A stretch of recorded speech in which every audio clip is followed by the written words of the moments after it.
เปิดจังซี่เลยบ่ตู้เออแต่ก็แล้วก็มาผัดให้บ่รถย่างก่อนได้พุ่นบ่ได้ย่างนะยืนอยู่นี่บ่บ่ได้ยืนเราไปฮะเราอันไปเรื่อยๆก็บึงโอคนแน่นอนแต่ฮอดนี่ไปคุณเนี่ยหัวแล้วก็จะล่มไปเลยเอาหัวลงการเลย เอาหัวย่างก่อนเอาหัวกิ่งลงเลย โอ้หน้าเตกเนี่ยตายพี่น้องเอ้ยว้าวดีนะตู้ว่านี่นะโอ้โหน่ะหัวกิ่งลงเราเฮ็ดอะไรนั่นน่ะเอาหัวกิ้งลงไปบ่ได้ย่างฮอได้บ่ได้ย่างได้ไปชีเด้เฮ็ดอะไรไปชีเด้จะไปแล้วก็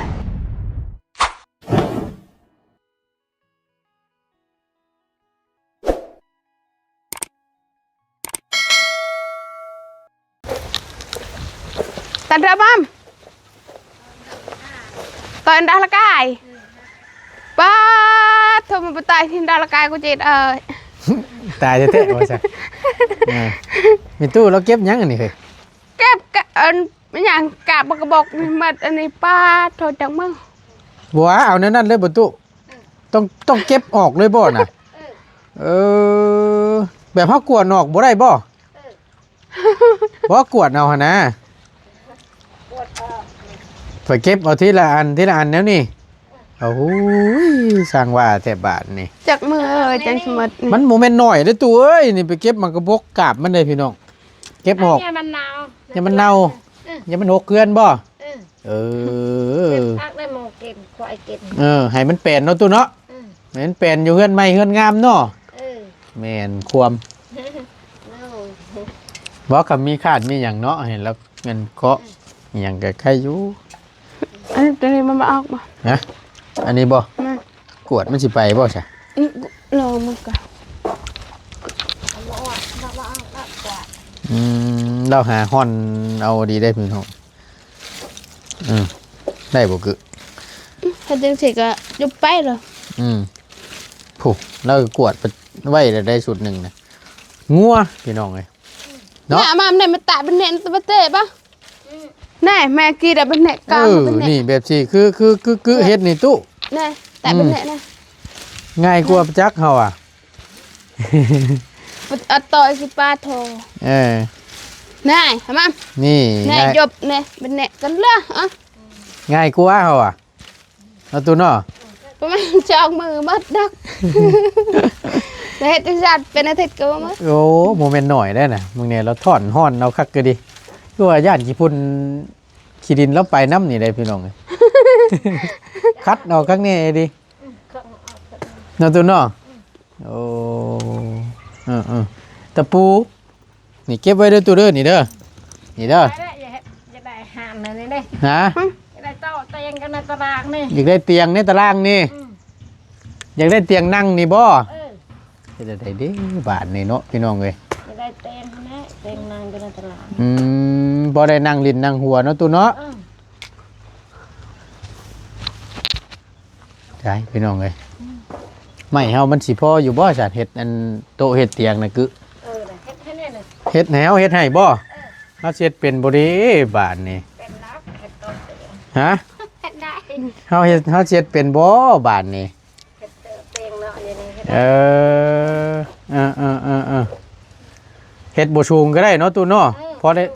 อได้นั่งเนาะมีจะรักหันมันก็ได้แปลนตัวเศษไม้เห็นบ่เลยต่อเอาเฮ็ดขาเฮ็ดหยังมันเนาะเลยตัวไม้เลยนี่แล้วมันแตะเป็นเนี่ยมันจะต่อยล่ะแต่ไม่เป็นได้สิตู้บาดนี้มันสิพอบ่ไม่เป็นเฮาพ่อหนักๆนะนี่ฮะโอ้ไม่แปดนะนึงเดียวจักแผ่นน่ะแผ่นเดียวนะแต่ว่าแผ่นเดียวก็ไม้นี่มันยากเลยไม่มันบ่มีเลยพี่น้องเอ้ยถ้าว่าเฮ็ดพวกตีนพวกหยังมันบ่เฮ็ดโค้งมันน่ะสิได้อยู่บ่ได้แป้นเฮาแต่มันบ่ได้แป้นปูนั่งนี่แหละตู้เฮ็ดได้สันบาทนี่โต๊ะเตียงนะเพิ่นขายอยู่แต่เฮาบ่มีเงินซื้อให้เลยตู้มีทั้งมีนั่นนั่นเดือแป้น2แผ่นเด้อเดือ2แผ่นนึงก็น่าจะได้อยู่เด้ อันน่ะ เตียงนิดหน่อยจัดประมาณสัก เตียงนั่งเลยล่ะมันสิได้อยู่บ่2แผ่น ก็ได้ครึ่งนึง ได้ครึ่งหนึงเบาไป้า เอาก็เห็ดนิดหน่อยเอาตัว ฮะ เห็ดน้อยๆอ่ะ เฮ็ดน้อยๆเอา เลย เออ พุ่นเด้ไม่ตัวไม่อยู่พุ่นบ่แม่นบ่ มันบ่แม่นเด้ตัวน่ะ ตัวนั้นบ่แม่น น่ะแผ่นตัวนี้ก็ที่เขาแถมมานั่นได้นี่พี่น้องเอ้ยถ้าว่าตัดเฮ็ดเป็น2แผ่นมันก็สิได้แต่2แผ่นนั่นแหละคือเอ้ยน่ะ2เมตรคูณ2เมตรนี่ก็ได้แผ่นอันนี้ยาว4เมตรได้พี่น้องถ้าสมมุติว่าตัดครึ่งก็ได้อยู่2แผ่นคือเอ้ยเห็นว่าได้ซะ แต่ว่าปัญหาเห็ดเป็นบ่ล่ะ ฮะ ไอเห็ดเป็นบ่ บ่เป็นแล้วเฮ้ยเนาะมีแต่พูดแล้วขอเหือขอแห้งทั้งบัตรทั้งอ้ายช้างเพิ่นขึ้นมาพร้อมกันพุ่นแหละ ทาง ครับ ไอ้สร้างเพิ่นเป็ดนะ แต่ว่าอ้ายบุญมีเราขึ้นมาอ้ายอาจเรามาก็ให้เราเฮ็ดให้ก็ขอเหือขอแห้งเราเฮ็ดพอเราให้ได้นั่งนี่ก็ได้อยู่อันนะก็สิว่านี่ได้อยากได้โต๊ะพี่น้องเอ้ยพอได้ตั้งไว้อยู่ตารางนี่พอได้นั่งเราอ่ะเฮ็ดให้ในครัวเฮ็ดเป็นบ่เราอ่ะขมังด้วยบาดนี่บ่ตูนเฮ็ดบ่เป็นเรื่องนะเบิ่งบ่ตูนเบิ่งไม้ก่อนไม่เป็นไม่หยังพอได้ต่อกันพวกเศษไม้นี่แหละที่ว่าพวกปลายพวกหยังมันนี่นะพี่น้องนี่ซ่อนไว้ไม่คือไม่คางเพิ่นต่าง ว่าได้อยู่บ่ ๆนะต้องให้ช่างเพิ่นมาเบิ่ง เบิ่งเองบ่เป็นเนาะ ให้ช่าง เป็นอยู่เบิ่งหันแต่ว่าจักสิ เขาสิเอาในส่วนใดเฮ็ดนะแบบเฮ็ดขาเฮ็ดพวกค่ำพวกหยังมันนั่นแหละว่าซั่นซะ ก็จะใช้ไม้ตรงทางเครื่องกลางแบบนี้ลายอยู่เด้ประมาณ4-5อันพุ่น แม่นนั่นแหละติดสาเหตุที่ว่ามันผัดไหม้เฮามันพอดีกระเทินนะ ไม้ตัวนี้น่าจะได้อยู่ดอกเนี่ยเป็นอยู่พุ่นนี่เด้ น้ำมัน ประ น้ำ มาณ เนติ 2เซน แล้วก็เอาตัวนี้น้ำเนติ เนี่ย ที่เพิ่นนั้นเฮ็ดปันได ก็ไม่แปลนหันบ่ฮู้ไม่แปลน โดยนะพี่น้องบ้านนี้มาต่อกันเนาะพบเจอกัน ว่าไม่แปลนให้มันอัดเต้ประตูอัดเต้อ้าวเจอมาแค่เต้ไปเป็ดเอ๊ะจะนำไปแบะไปตะเป็ด ได้ๆคือ แล้ววันนอนเปิดไม่เห็นประตูเลยว่ะ เอ้าบ่ได้ปิดบ่ซั่นตุเอาแล้วช่างว่าแท้คือบ่ปิดมันบ่หนาวบ่ฮะบ่ตุ มาได้น้าโทษนะมา อุ่นอยู่บ่บัดนี้เบิ่งก่อนถามก่อนมันเฮือนขึ้นเฮือนใหม่ไต่เฮือนงามนอนเฮือนคืนแรกนั่นได้ฝันดีอยู่บ่ มาได้ผ่านไหม บ่ได้พันยันว่าพันดียันได้เด็กได้เบอร์ บ่ บ่มีได้บ่ตุ ยันนอนบหลับอันเปิดไว้ ยันนอนบ่รับ เออ เป็นหยังจังว่านอนยันนอนบ่รับ อันเป็นอะไร มันมืด บ่ทีมันไม่ชักก็ไป อ้าว จับตาว่ะ ฮะ ว่าไปชักไปจับตาเลยไปให้ได้เฮือนยังเฮือนว่ะที่มันชักแล้วก็มันยุบลงที่ กล้วยตายใช่ไหมเราว่าคนเห็ดเสร็จแล้วเราว่าเห็ดตายยังไงตายไปแหละมั้ง ว้าวคนคิงลูกแล้วบัดนี้พี่น้อง มันตายไปแหละมันแหละไม่หับมันเจอแหละ เห็ดอะไรนี่บากันจับไปแล้วก็ยุบมันจะเลื่อนไปแค่อีกจัง ว้า เด็ ว กหน่อยก็เจ้า ฮะ เด็กน้อยก็จะเที่ยวบ้านน่ะ จะไปเที่ยวบ้าน มือ เขา เว้า เที่ยวบ้านนี่แล้วจะเห็ดจะเองนี่ แล้วเห็ดตาไป แล้วแยกตาบึก แล้วเบิ่งเจ้าอยู่ไสน่ะตุ บึกอยู่เฮือนนี่จะเองไม่ได้อัดได้ประตูมัน เอาคือไปตาอ่าน อันแต่อันทางเขานี่ทางนอนธรรมดา คือบ่อัดตุ ฮะ คือบ่อัด อย่าดึงหน่อยมาโปะนะมา อ้าว มาเบิ่งมาช่องเบิ่งมาทันเห็นคือนะประธานเห็นเองหันยังก็จะมาเห็นเองไงจะเอง เปิดอะ เปิดเอาไว้ไอ้ขึ้นนอน เจอเมมเป้าว่ากันเลยตายช่วยไปกี้ตายจากกลางหมัดไปแหละมั้งเมมเป้าจะไปแล้วฮะตายใช่ไหม เ ฮ็ดตาเสกใช่ เฮ็ดตาเสียกใช่ อันนี้นี่ตอนกลางคืนบ่ กลางคืนแล้วเฮานอนนี่ เจ้านอนแล้ว เราพันเหรอ พันบ่ เอ้ย เฮ้ยเป็นตาย่านแท้ผู้หญิงหรือผู้ชายตุ มายิง แม่นยิง เท่าแล้วบ่ มายิงในฉันทำน้องมาแล้ว ประมาณชำใดน่ะ ทำระยะนี้ ชำระยะ ทำให้โตหนึ่ง เออใจคือว่าคนหัวลุกเหงาๆบ่ตุนก็ได้ น่ะ เฮาย่านได้ตู้เอ้ย ไม่ได้ยามนะเคยเห็นนะ เคยเห็นอยู่ เคยผ่านฮักใช้เล็กใช้เบิกอะเถิด เอ บันเทิงบันเทิงนั่นแหละ แม่ตู้น่ะเคยผ่านเห็นอยู่พี่ผู้เฒ่าบ่ พี่คนเฒ่า พี่คนเฒ่า เออ มันแยงคักได้เลย เพิ่นมาแนมเบิ่งเจ้าน่ะ เหลือหน้าไม่ใช่คนเฒ่า ใช่บ่เป็นตาย่านแต่คือมัน ไม่ได้ยานนะ เจ้าบ่ย่านบ่ตุ ไม่ได้ยานได้พี่คนเฒ่านะ เพิ่นมาแล้วเพิ่นมา ไม่ เพิ่น แยงเบิ่งสิ เพิ่นมาช่องเบิ่งเจ้า เพิ่นบ่ได้ถามหยังบ่ ฮอได้ ฮะ ฮอได้พันมาทาน เบิ่งซื่อ เบิ่ง ๆตาจึ้งใช่เบิ่งเจ้าสิ เบิ่งเลยก็ฮอเบิ่งเลยก็ฮอ เบิ่งแล้วก็ยิ้มซะเจ้า เออ น่าจะว่าคัก ไปกลางจะได้กับยานแล้ว ไม่ได้ยานได้ใช้เด็กเด้ นิสัยดีอยู่พี่นั่นน่ะพี่นิสัยดีอยู่ซั่นบ่ ใช้ดีได้พี่บอกได้ เออช่างว่าแต่บัดนี่คือเว้ย อะไรได้เถิกอะไรได้พี่บอกได้ พี่บอกเลขเพิ่นบอกอยู่บ่ซะ ฉันบอก เพิ่นบอกว่า เลี้ยงเด้อมั้งเลี้ยงเด้อ เพิ่นใช้เล็กอันนั้นกระโปรงกระกาใต้ เพิ่นบอกให้ชื่อเห็นบ่ คันเพิ่นจะชื่อก ระปูกับกระต่ายสองน้ำชัดนี่ บ่ได้จ้ะ ว้าวดีนะตุ ว่าอะไรล่ะ กระปูกับกระต่ายใช่ ตู้ให้เลขแล้วบาดนี้เรานอนเทือนใหม่ได้พี่น้องเอ้ยคืนเลขครับแล้วพัน เล็กกระต่ายด้นเลยเด้ เนาะ เลย เลขกระต่ายเป็นเลขหยังล่ะ เล็กกระต่าย อ่า ก็เล็กกระต่าย แล้วก็เข้าใจเลขกันโอ้หมอนี่แม่อันมันตัวเลขมันหนนะกระหู้ในนามชัดเป็นกระต่าย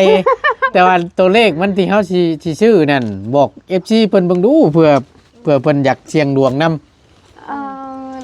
กูจะไปหาเป็น เลขกระปูได้ซะ เล็กยังใช่นะ ตู้เลขกระปูเลขหยัง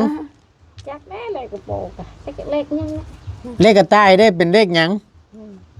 เล็กกระต่ายก็เป็นเล็กกระต่ายเล็กกระโปรงก็เป็น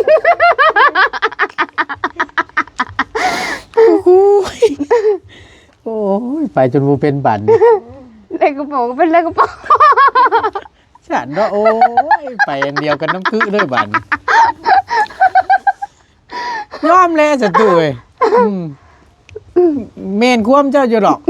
เลขกระปูก็เป็นเลขกระปูโอ้ยว่าบ่ต้นบ่ฮู้ดิพี่น้องเอ้ยอัน เล็กกระโปรงไอ้บ่ฮู้ ว่ามันมีเลขอย่างนี้หั่นน่ะช่องป้องบ่ แม่นมันจะมีอยู่3979 เล็ก มัน บ้าน บ่ฮะ มันเล็กบ้านเขา เด็กบ้านเจ้านี่ นะเล็กบ้านผนังเล็กกระโปรง เอ เล็ก อก ระต่ายกับเล็กบ้านให้เอานี่ แม่นบ่ตุ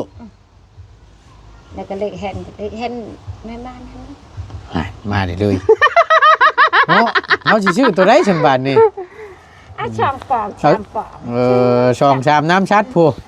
ย่อจ ช่าน งต่อช่างพันแล้วก็ได้ 3,000อยู่แล้ว แม่นอยู่เห็นว่าก็ได้เนาะ เขาก็ได้ดิ้นคือกันนะ บ่อันบ่ตูนคนจริงดุกกันแล้วเว้าว่าพันเห็นผู้เฒ่ามาอัน ตอนแรกๆบ่ได้ถามว่าเฮ็ดใช่แบบใดถ้าแต่เราว่าประพันธ์เห็นตาจังซี่ ตาชุบๆอยู่นะ เฮ็ดอะไรตุ ชุบอยู่ แล้วเฮ็ดน้อยตายใหญ่บ่ ใหญ่นักบ้านแล้วก็โหแล้วก็โหเยี่ยมเบิ่งแล้วก็ เบิ่งคักเบิ่งแน่เบิ่งแล้วก็โหย เบิ่งเจ้าหั่นน่ะเบิ่งแล้วก็เฮ็ดตาโล่ใช่แล้วก็ยิ้มแล้วก็หัว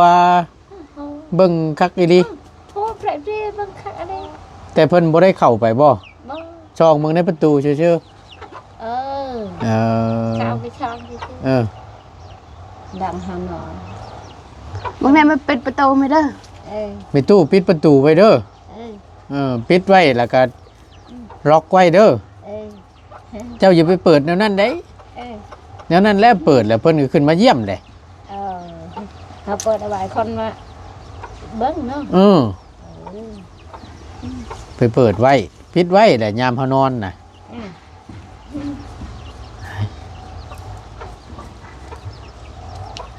ช่างพันธุ์พี่น้องเอ้ยนอนเทือนวันแรกมีตู้เจอของดีซับบาดนี้ นี่แต่มันนกอันนี้มันนั่น บ่มันก็ อย่ามาลุกลานเห็ดแสบ มันก็หลายกรณีไหนสิว่าแล้วก็บางเทื่อบัดยันปีผู้เฒ่าผู้ว่าซั่นซะเนาะอันนี้เว้ากันในตาบ่เห็นทั้งเทื่อบัดนี่แหละยืนอยู่เฮือนอยู่ชั้นเพิ่นนี่นะเฮาก็บ่ฮู้เนาะ แม่ เว้าบ่ได้อันนี้ก็ได้เทื่อบัดเฮือนใหม่แต่เฮือนงามพายอยู่มาเบิ่งเด้ซะเนาะก็เอิ้นบอกอยู่แล้วว่าขอบบอกอยู่แล้วว่า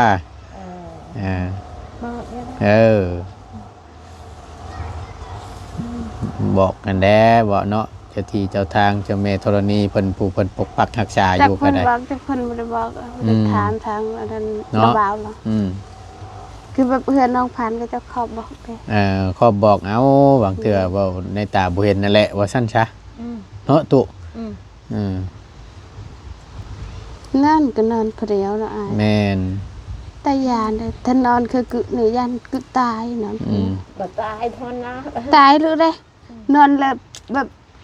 ขึ้นได้คือพันแล้วคือปากอะไรกูเต็งอะไรยันแบบผีอำบ่ แม่นไล่เถื่ออ้ายกูเป็นจังซั่นไล่เถื่อถ้านอนกับโมนใครแน่ถ้านอนเพลียเป็นปัญญาพันธุ์ แต่ย่านนี่ตัวนี้เนาะนอนละมือไหลตายเลยนี่พวกเองแหละ คิดกุดยานกุดตายจังซั่นล่ะกุดนอนผู้เดียวนี่เลย โอ้ยอ้าวบ่มีหยังดอกเพิ่นมาเยี่ยมมาถามซื่อๆว้าวแนวมันดีหั่นแหละเห็นได้ฉันเนาะบ่ได้ปิดประตูไม่ได้มัมเด้อปิดประตูไว้บ่แดงนั่นเด้อบ่ได้แล้วเฮ้ยบ่มันจะเปิดด้านนึงได้เปิดเป็นช็อตตะจุแม่นอุ่นอยู่บ่ตู้อุ่นบ่หนาวบ่บัดนี้ใครอยู่ฉันใครว่าใครดีหลายเนาะดีกว่าเก่าเนาะนั่นใครกว่าเฮือนเก่าอยู่ได้เนาะโอ้เราเก็บนี่ช่วงสายแต่เช้าเนาะแม่นพุ่นแต่พุ่นแปดเบิดติแม่นเนี่ยเราเห็นนะคือว่าแล้วเนาะเราบ่ได้มีเวียกหยังเฮ็ดแต่เราก็ทำความสะอาดตารางเฮือนเราก็ดีได้กดเอาก็บ่กดเก็บเอาเก็บเอาครึ่งเอายัดแม่นหลายเติบแล้วแม่นแล้วถ้าผู้เราไปกองไว้อยู่ผู้เนาะหลายเติบแล้วต้องใช้แต่เช้าพุ่นโดยเจ้าว่าเราล็อกบ่ได้ปะจ๊ะเราจำเปิดไว้คือมาแขวจะปิดอ่ะมั้งแขวเชื่อแขวแล้วแขวอัดแขวจะมาเจอกันได้นะกินข้าวกับตำมะพริกเท่ากับตำมะพริกตำแจ่วจะไปคกเลยกินตำแจ่วใช้คกเลยกินเนาะลูกชายบ่ได้อาหารแนวกินมาฝากบ่ฮะทำมาพักเลยเพิ่นเอามาให้อยู่บ่แต่ละเทื่อลูกสาวลูกชายน่ะยังบ่เคยมาให้อยู่นะมีแต่แม่ให้ได้เที่ยวเอามีแต่แม่น่ะเที่ยวไปเอาได้อยู่บ่แต่ละเทื่อก็ได้ได้เทื่อได้กินอยู่แล้วข้าวมันข้าวแล้วมาเอาแล้วแม่เด้อลูกสาวบ่บอกหรือลูกชาย ลูกชายก็บอกลูกชายก็ว่า ดีแล้วฉัน หักชายไว้ให้มึง อืม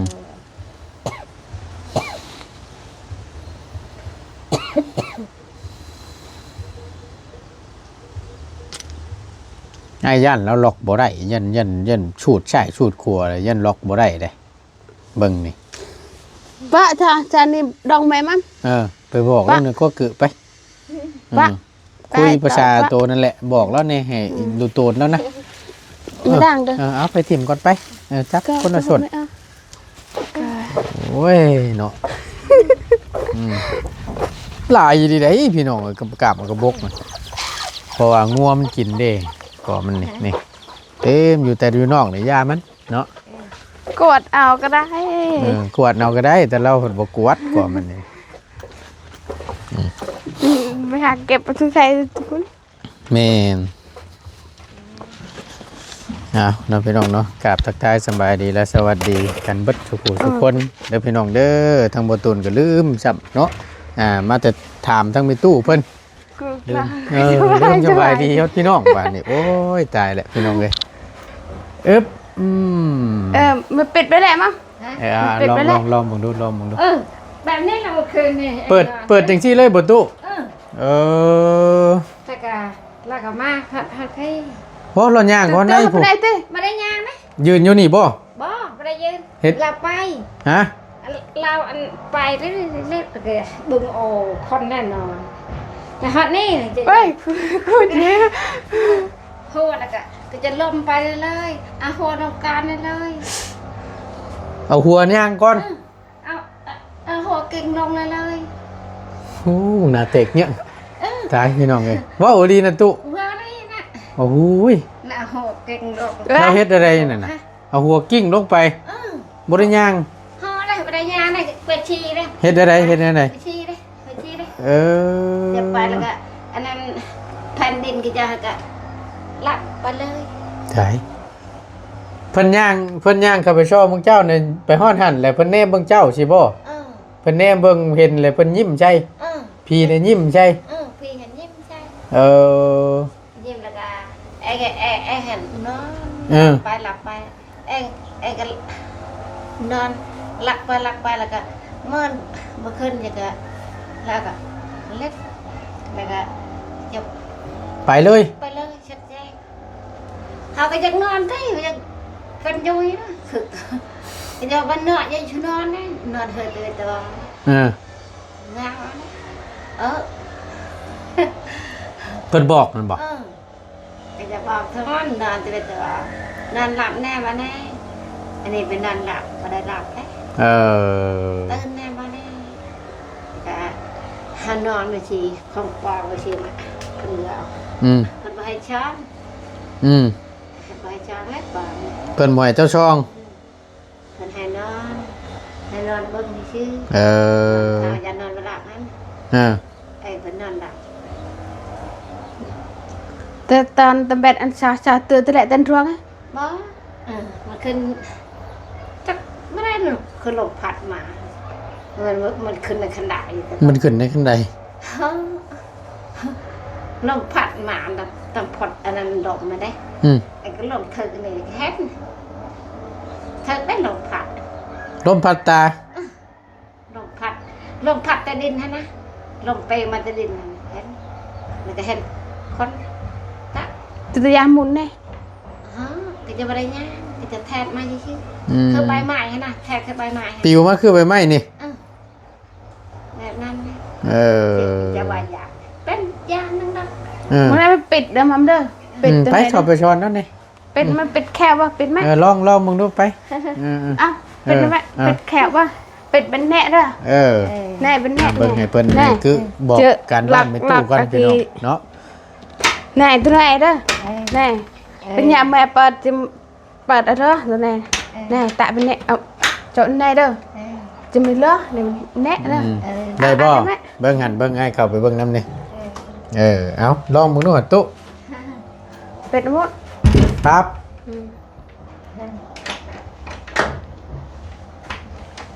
cái chút cái này này chưa kia นั่นแหละ nhà mẹ lo cho เปิดแม่เนี่ยเปิด ลันเก่าแน่นั่นแหละตู้เอ้ย เป็นแน่เด้อ ประมาณนั้นเด้อ มันอะไรตั้งไงมันเปิดอะกระบ้านแต่กันเราเด้อ ปิดไว้บัดเด้อ มันอะไรที่เราจะก็อัด ประตูก็คือกันนั่นตู้หน้าต่างนั่นล็อกมึงดูฮะล็อกเบิ้งประตูหน้าต่างนะยันเราเปิดยันเราล็อกบ่เป็นนี่เบิ่งนี่ล็อก ปิด มึง แม่ ดู บ้างปิดแม่ ปิดไว้มือข้างหนึงนั่นจับก่อนมานั่น ในกรอบข้างในเนี่ย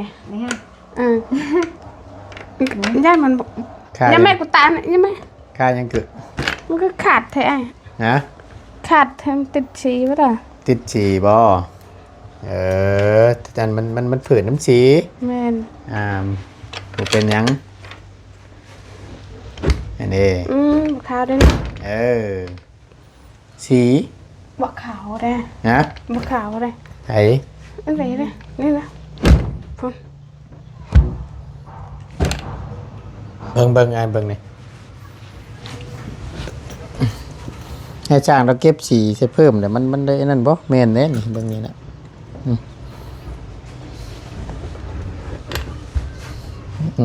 สี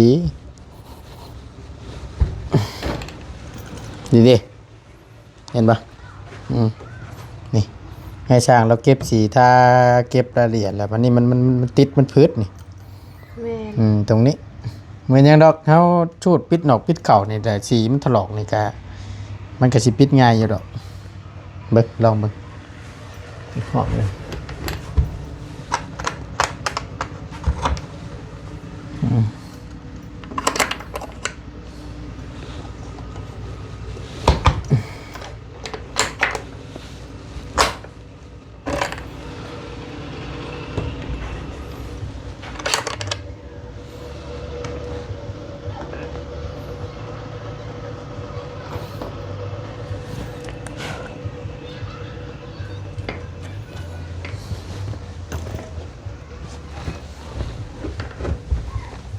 นี่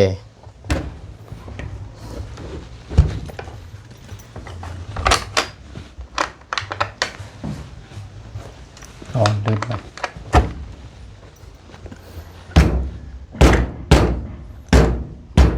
ติดสีเกลือ จ้าเราปิดไปได้นะ ติดสีนี่ปั๊บนี่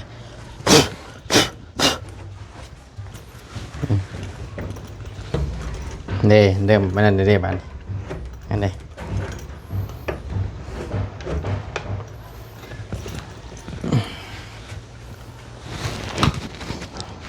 นี่ที่ถ้าเก็บตามขอบไอ้บุญมีเราเก็บให้ตอนนั้นได้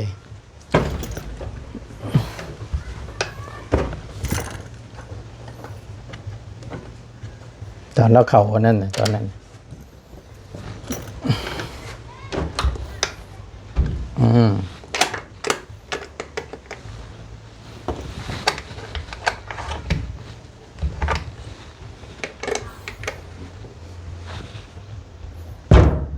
โอ้ต้องไปถือขอบตัวนี้เฮ้ยเนาะเอาให้มันแห้งให้มันนั่นก่อนตัวเดี๋ยวชุดออกชุดเข่าเดี๋ยวมันกะสิรวมเองมันแหละนี่ตัวนี้ก็ยังนั่นเลย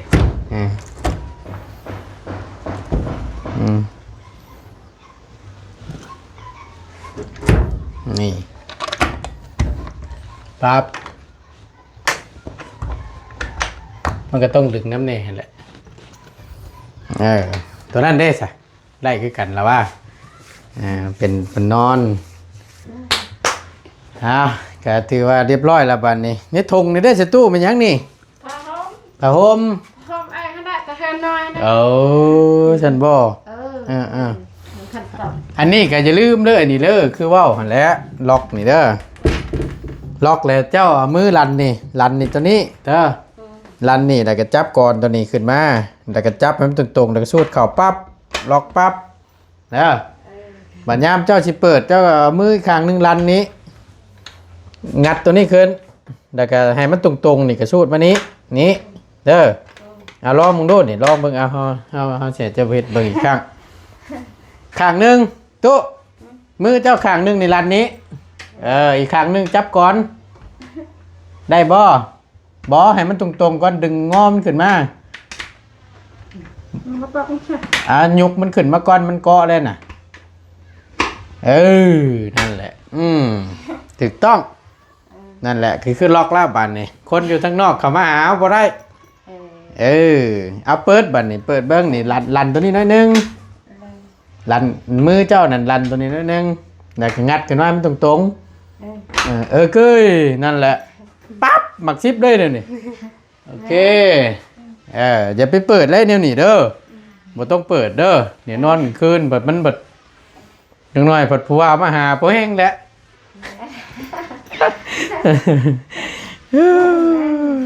มาโอ้ยเนาะได้เฮ็ดใหม่แต่เฮ็ดงามเลยนอนเปิดประตูไว้เราก็เลยยันตัวนั้นแหละกือไอ้วะเนาะยันเราอันนั้นยันเราอันว่ากระไรมันปิดได้ใช่ไหมกระไรก็ต้องมันปิดยันล็อกบ่ได้พี่น้องเบิ่งปิดเต็กไหนก็ปิดในได้ในบรรดามันแน่จับในได้ในตัวนี้ก็ปิดไว้เด้อนี่เด้อปิดเด้อในเด้อมันแบะเด้อปิดไว้นี่มันบันใช้นี่มันจับในอันนี้ก็เป็นอันเราเฮ็ดไว้ให้แม่คืนนี้ก็บ่ได้ปิดให้ซะเลยครับบ่เมื่อคืนนี่บ่ได้ปิดบ่สิตุบ่ได้ปิดบ่เมื่อคืนนี่ตัวนี้เปิดเฮ็ดหยังปิดเด้อบางไหนปิดเด้อลองมึงดูลองเบิ่งลุกขึ้นมาลองเบิ่งตุเด้อนะมาปิดเบิ่งนี่มาให้ปิดไว้ปิดแล้วบ่เนาะยับแล้วมันเป็นนั่นแหละอันนี้กะไว้เคาะไว้นั่นแหละต้องเฮ็ดแนวนี้เด้อบัดนี้เด้อเปิดนั่นเปิดนะเปิดยังไม่แฉกมันเปิดกับบ้านจะตาตรงไหนกับบ้านนั่นแหละถูกต้องจังชั่นเด้อบอกเพื่อเป็นเค้กเป็นง่ายกับลงดิ้นหุ้นแม่นนั่นแหละเนี่ยแม่แฉกมันก็เปิดมันยังไม่สาแม่แบบมันก็ปิดไม่อัดดากับกมูชาตะทำไมคือบ่หายดังเยอะนะได้บ่บัดนี้เข้าใจบ่บัดนี้เข้าใจฮั่นละใครอยู่สัตว์ก็บ่นั่นน่ะเนาะพระกูเตอมาใหม่อันพุ่นน่ะไปวันนี้โอ้ยยันตัวนี้แหละยันลืมตัวนี้แหละแล้วจังว่าบ่ได้ปิดนั่นน่ะบ่ได้ปิดบัดช่องบ่ได้ปิดตัวบัดช่องเด้อบ่แม่นกระตูบน้อยจะได้ตัวไอ้บาดนี้เป็นเฮือนได้บาดนี้เด้อปิดไว้เด้อยามคนบ่อยู่น่ะปิดไว้มาลงมาพี่ย่าแล้วบ่เก็บหมากกระบกนะย่าแล้วโอ้ยเนาะลมหนาวพี่น้องเนาะยังดีแต่ว่าเฮือนไม่ตู้ก็ได้ขึ้นแล้วถือว่าโอเคละเดี๋ยวห่อชมไม่ตั้งไม่ตู้เพิ่นก่อนพอได้กินข้าวแล้วตู้เด้อแล้วก็ตัวจะกินน้ำยังน้ำนางเอกน้ำนางเอกตู้เอาผสมมูโดยคือการไปกินข้าวเด้ออันนี้ได้กินแต่แม่ไม่ได้จากระด้อยเด้อมาเรากินเด้อสัตว์กินข้าวยังไงเอามีแต่ว่าเดี๋ยวกลับก่อนเด้อฉันเด้อโอเคอย่าลืมได้เลยคืนอันน้องคือบอกนี่เด้อให้ล็อกเด้อ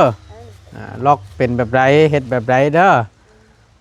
ล็อกไว้แล้วแบบกุมหมอกยามมื้อเช้าเด้อเพิ่นนี่เนาะคือเนาะไปบ้านนี้อยู่ดีมีแห้งคือการสาธุไทยบ้านไทยเมืองได้เห็นชันเห็นมันใจเห็นงานให้ยืดีมีแห่ให้ยันยางคือน้ำพรมหาน้ำฟ้ามหาสาธุเงินหมื่นเงินหนักเงินหมื่นเงินได้เงินหมื่นนั่นเติมได้เงินแสนคือเจ้าว่าทุกอย่างยาวข่าวเงินเด้อโดยให้ดีมีแห่จ้าเธอเจอเหตุการณ์โดย คำอวยพรเนาะโอ้ถือว่าดีได้เด้อ่าเป็นอะไรเราโอ้ผู้ล่าเรื่องขึ้นหลายพี่น้องเลยวันโนเว้าดอกตั้งแต่เล็กๆมาก็คือเห็นแหละทางมีตู้เราก็ได้ถือว่าเบิก เราจะได้เตียงนั่ง เฮ็ดได้เด้เนาะหาพุ่นและถ้าตั้งอ้ายเราขึ้นมาก่อนเดี๋ยวสิหาเดี๋ยวสิตั้งอ้ายสิลองเว้านํเราเบิ่งหาเราหั่นแหละไม้เฮ็ดตีนเตียงตีนหยังก็แม่นพวกเศษไม้พวกนี้แหละเฮ็ดได้น้อยพอเราได้นั่งเนาะใครอยู่คือว่านั่นแหละตั้งไว้ในตารางนะเดี๋ยวสิลองเว้านํเราเบิ่งก่อนเดี๋ยวจังว่ากันเนาะไปฉันคือไปเมื่อเฮาบัดนี้ สบายดี โดยสบายดีล่ะไปขอบบุญขอบคุณหลายๆทั้งบ่ตูนก็จะได้ขอจบคลิปปิดคลิปลงไว้เพียงสำนี้ก่อนเนาะอยู่ดีมีแฮงขอบบุญขอบคุณหลายๆทั้งบ่ตูนก็ได้พบเจอกันคลิปหน้าเด้อพี่น้องเด้อยังดีแต่ว่าขึ้นเฮือนแล้วไปตื่นมาเพราะว่าลมพี่น้องไอ้หนาวซ้ำเนาะดีใจน้ำหลายๆพี่น้องสำหรับคลิปนี้ไปแล้วสบายดีเด้อ